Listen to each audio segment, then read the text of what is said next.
by Stefan Udom, Ronald Rosario, and Joe Torres. Pope Francis did not only refer to Muslim Rohingya refugees by name when he met 16 of them in Dhaka on December 1, he called them the presence of God today.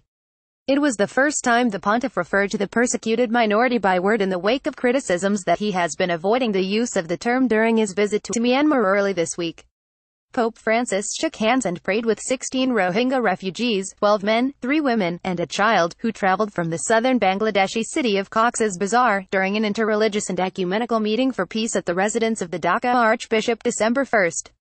In what turned out to be an emotional encounter, the pontiff said, "We all are images of God, including the Rohingya. They too are images of God, the Creator," he said. Today, the presence of God is also called Rohingya, he added. Addressing a gathering of Christian, Muslim, Buddhist and Hindu leaders, Pope Francis said religious stories tell of a creator making human beings from a bit of salt mixed with soil. We all have a little bit of salt. These brothers and sisters also contain the salt, he said. The pontiff spent time clasping hands with the refugees, listening intently to their stories. He later told them, "Your tragedy is very difficult, but it has a place in our hearts.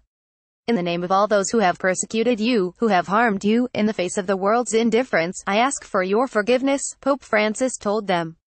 Tell the world our story. In an interview with UCAnews.com, the refugees said they told Pope Francis to help them share their stories to the world. "I have told the Pope that we want security for our lives, citizenship in Myanmar, justice for the burning of our homes, and the killing of my 2 uncles," said 37-year-old Mohammed Nurullah. "The Pope told me that he would try to help me," said Nurullah, who fled to Cox's Bazar Balakali refugee camp with his wife and 3 children in October. Ahmed Hassan told the Pope about life in the refugee camp. The 60-year-old man said he fled to Bangladesh with 6 family members in December last year. He said Pope Francis assured him that he would help the Rohingya people. "I want that justice be meted out for the killing of our people," Hassan said. "I told the Pope to help us get justice," said Foiz Ali Maji, whose village in Myanmar was razed to the ground by soldiers. Abul Sayed, another refugee, said he asked the Pope to help them have their identity as Rohingya back. Rohingya simply means inhabitant of Rohang, the early Muslim name for Arakan. The government and military, along with many Myanmar citizens, instead refer to the Rohingya, who number up to 1.1 million, as Bengalis, implying that the minority group are instead illegal immigrants from neighboring Bangladesh. This is done even though vast numbers of the Rohingya have lived in Myanmar for at least several decades. "We want our nationality," said Abul Sayed, adding that without their identity they will always be in danger. He said they also want Myanmar to ensure the safe return of all refugees. The Pope listened to us and he said he would talk about our demands, said Sayed.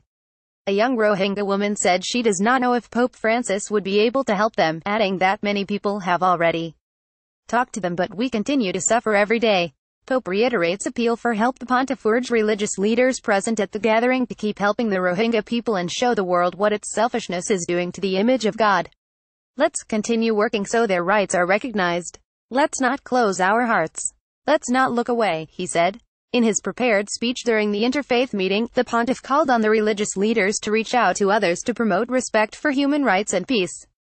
He said interreligious dialogue challenges us to reach out to others in mutual trust and understanding, to be able to build a unity that sees diversity not as a threat. Openness of heart is likewise the path that leads to the pursuit of goodness, justice and solidarity. It leads to seeking the good of our neighbors, said the Pope. He said religious concern for the welfare of others can quench the dry and parched wastelands of hatred, corruption, poverty and violence that so damage human lives and tear families apart. Fariduddin Masood, a Muslim religious leader, praised Pope Francis for speaking on behalf of the oppressed, irrespective of religion, caste and nationality. In a meeting earlier with Catholic bishops, the pontiff said the Church's option for the poor is a sign of God's love and mercy. The inspiration for your works of assistance to the needy must always be that pastoral charity which is quick to recognize human woundedness and to respond with generosity, he said. An estimated 620,000 Rohingya refugees have fled to Bangladesh in recent months following the burning of villages, killings, and rape of women in Myanmar's Rakhine state.